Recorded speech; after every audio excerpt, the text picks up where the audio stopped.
Hey guys, welcome back to the channel, and today we're going to do a stock analysis on LVMH. You may have heard of the big luxury brand powerhouse of the world, run by the world's richest man, Bernard Arnault. They have 75 brands, including Louis Vuitton. So today we're going to go through a deep analysis of all the fundamentals and technicals to give you a stock forecast on this stock. So let's first show you what we're going to do.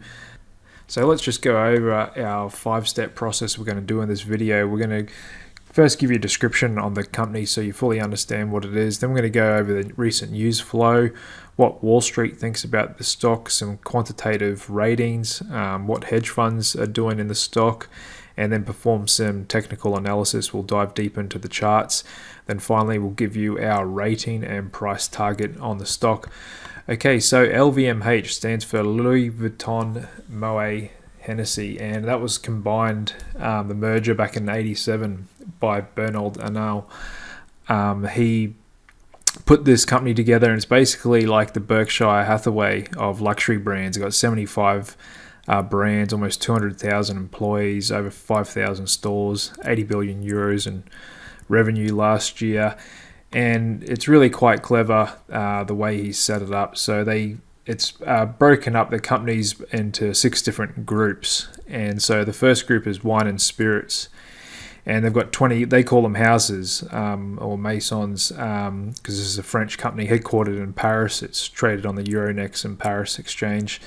So in their wine and spirits category, they've got 25 brands, some of which you may recognize: Dom Perignon, Hennessy, Moet Chandon. All these famous brands. Some of them, have been around. The oldest ones dates back to 1365, and Dom Perignon since 1668. So these are really old, well-established brands. And the way he set up the company is that he allows them all to run independently, just like Warren Buffett does with all his businesses that Berkshire owns. And he only invests in high-quality, premium luxury brands, which we'll get into in a bit.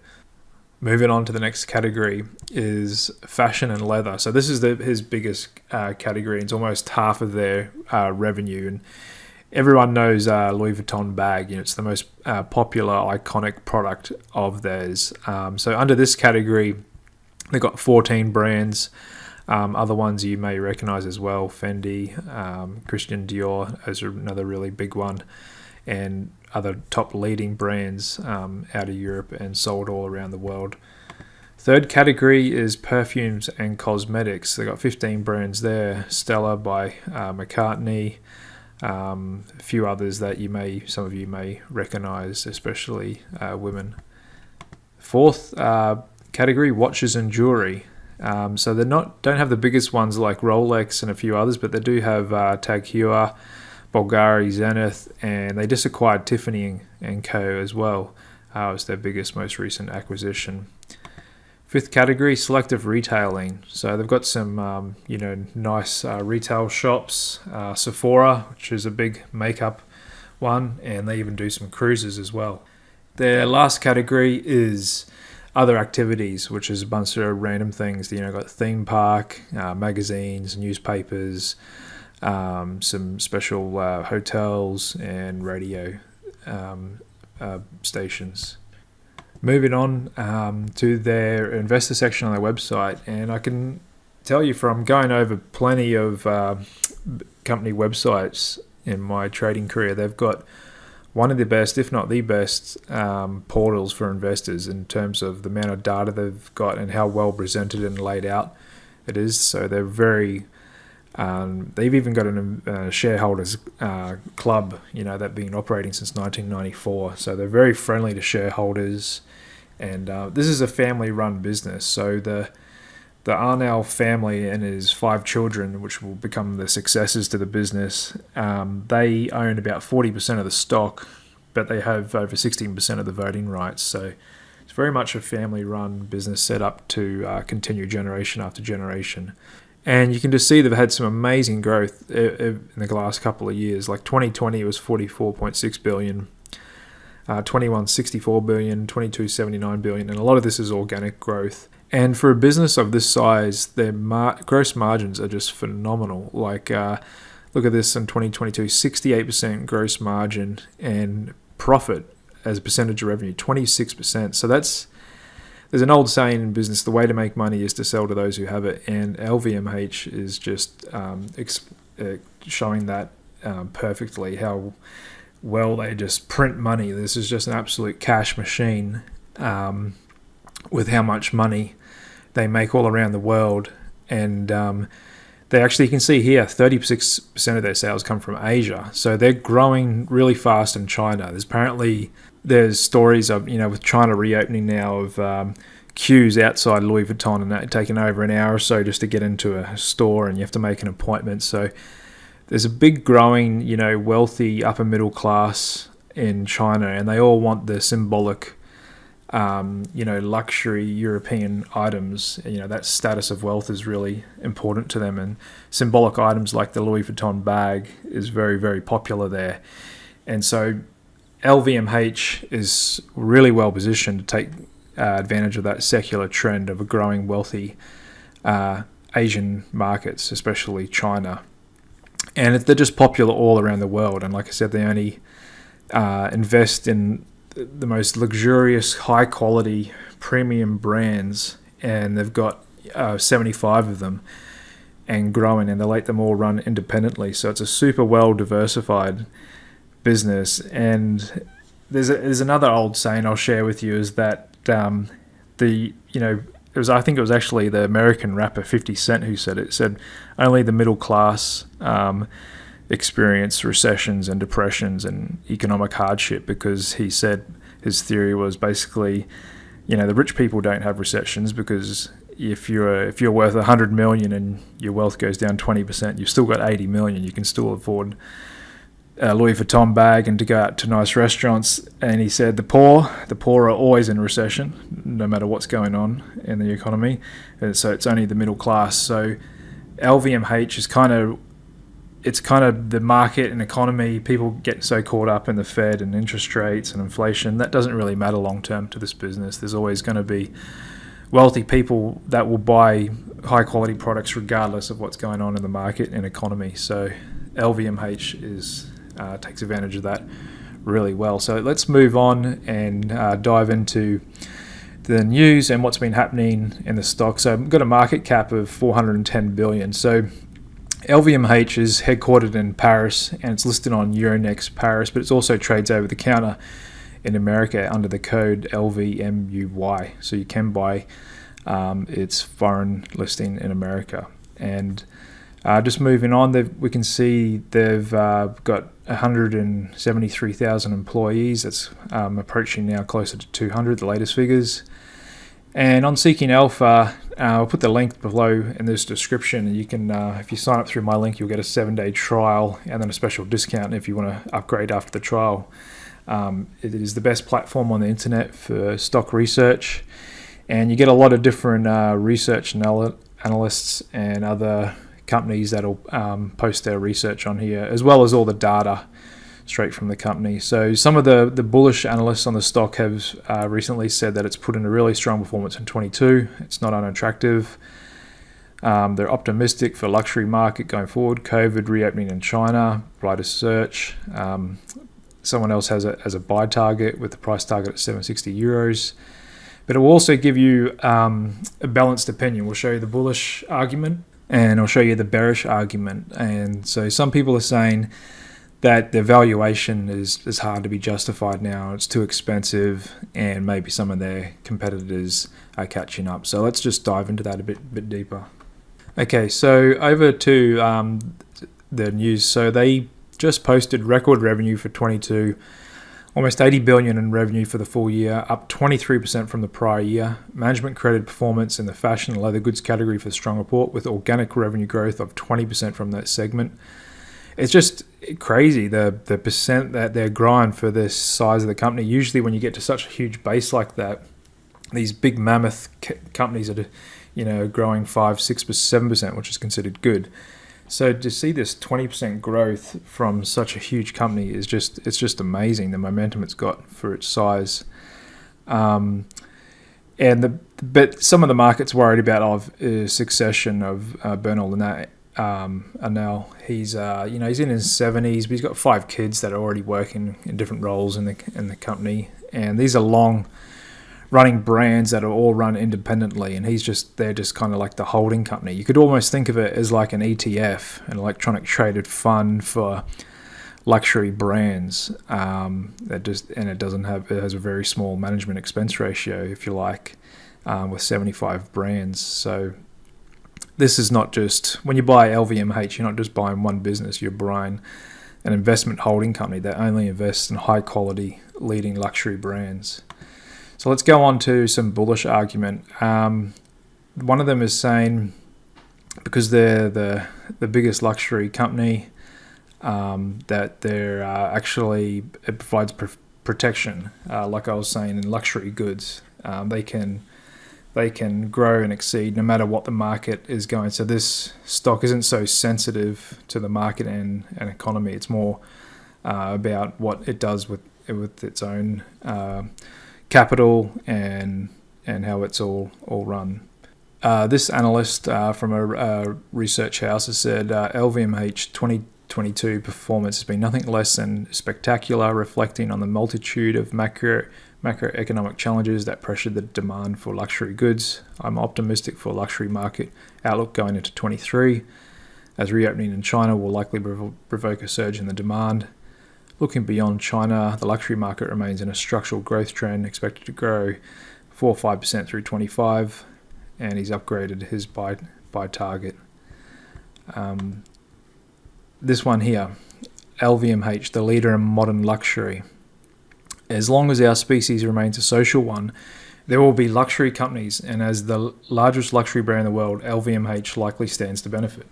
In 2019, it was estimated that the LVMH portfolio accounted for nearly 22% of all champagne sales and nearly 46% of cognac sales, an astonishing metric. LVMH's top line is compounded at a rate of 10%, and LVMH represents an opportunity to get on the ground floor with one of the most timeless, exceptionally managed luxury houses in the world. So I can easily agree with that. There's really nothing else out there like it in terms of like brand strength. And even Warren Buffett says himself, so, like most things, commodities, what really makes companies deliver high shareholder returns over the long term is brand. You think of things like Apple and Amazon and Tesla. People will pay a premium just to be associated with a brand. That social status is a really powerful thing. Moving on for a bearish argument, LVMH still overvalued, reporting extremely impressive results, high growth rates. They're saying LVMH should not expect to continue growing with similar rates the last 2 years, and therefore it is overvalued. I think there's some validity to that argument. I mean, they have grown really strong the last couple of years since COVID, but with China reopening, I think it's hard to argue that things are going to slow down. I mean, if there was a huge, global economic crisis like 2008, sales might dip for a little bit. Even the wealthy people might just put their luxury spending on hold, but not for long. If anything, it creates pent-up demand when people can't go out and buy this nice stuff they want to. If they haven't done so for a while, they'll, just like we saw after COVID lockdown, people will rush back to consume again. So I think that's just a really strong thing that is just structural to what we are as humans. I don't think it's ever going to change. Going forward, this person's arguing Gucci and Saint Laurent are narrowing the gap. They're saying he's got some, the LVMH is expensive, Kering is cheap, and that the competitors are going to catch up. I mean, you can make that argument for any leading brand in any industry. How many times we've heard other EV makers are going to take over Tesla, other search engines are going to catch up to Google. There's always going to be challenges and competitors, and that's not necessarily a bad thing. That helps innovation and keeps the product good for consumers. LVMH, macroeconomic and geopolitical risks considered. We believe there are numerous headwinds that can directly impact LVMH major markets. they recommend a hold. So basically, you can find a bad story for anything, and they're just saying that because there's been such a good run that things have to then turn bad, but it doesn't necessarily have to be a binary thing, in my opinion. Just because something's been good doesn't mean it's necessarily then going to turn bad the next step. Over to what Wall Street thinks. This is just a strong buy. For the over-the-counter, there's actually only one analyst covering it. But if we go over to TradingView, we can see that there are on Euronext there's 31 analysts covering it, and they got a strong buy rating on it as well, with a price target about 11% higher, 866 euros. We're currently trading at 777 euros, and so that they've just they're about 210 price target on the over-the-counter stock. Over-the-counter stock's currently trading at about 165. Quantitatively speaking, the computer likes all categories except valuation, saying it's a little rich on valuation. Obviously, profitability is an A+, because it's an absolute profit machine. And the quant rating score has just been holding steady, if not growing a little bit over the last month or so. Over to insiders, the biggest holder, this is in the over-the-counter stock that we're looking at as well in America. The biggest owner has actually just reduced their position earlier in February.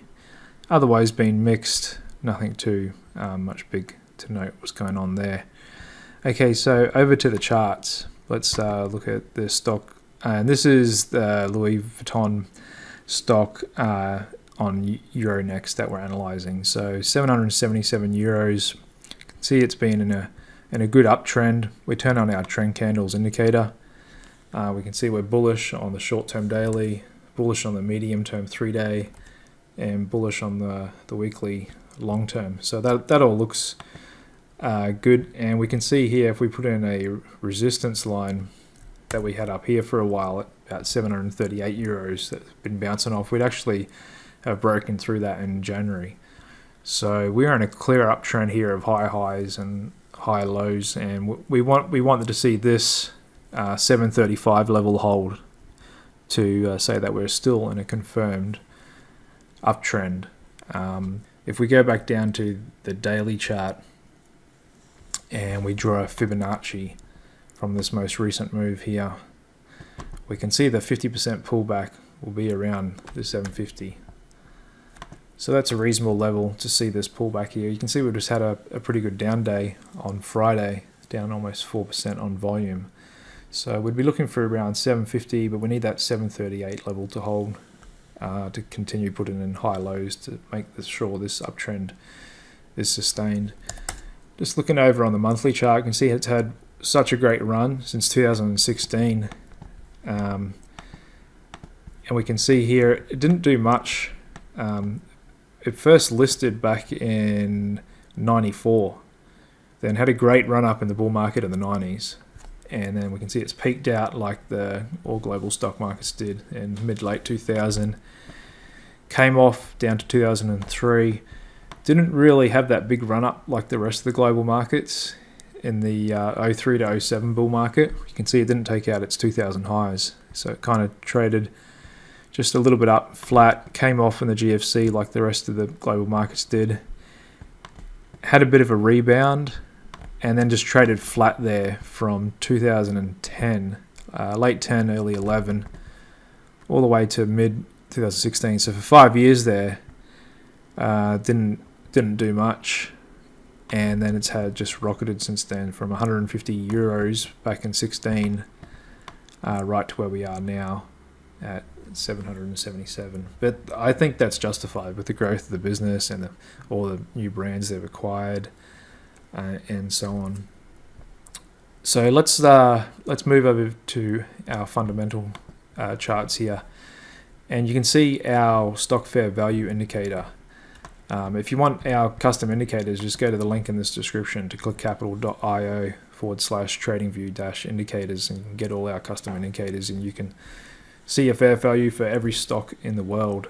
And so the way our stock fair value indicator works is it takes analyst expectations of future earnings, and it looks at business growth rates, balance sheet items, to provide a fair value of what you should pay for a stock, and it's also known as a discounted cash flow fair value, DCF, that a lot of people use, but ours is unique.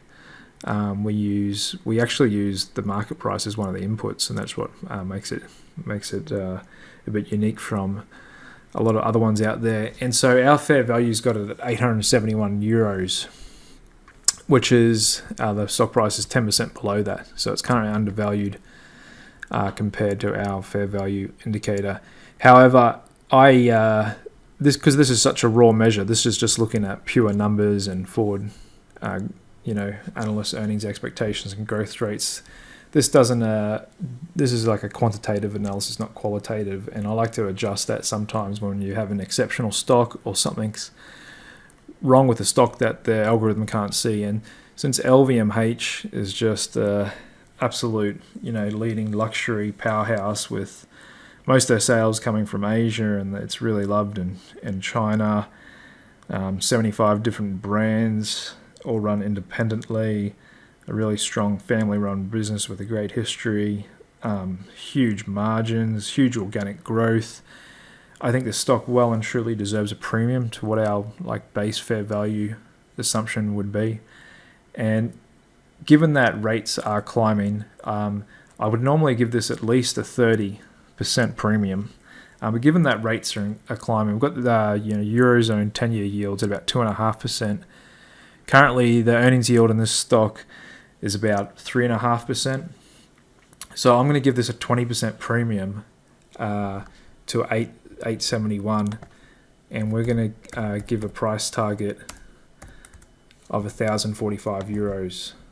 So that's a 20% premium to where our fair value is, 1,045.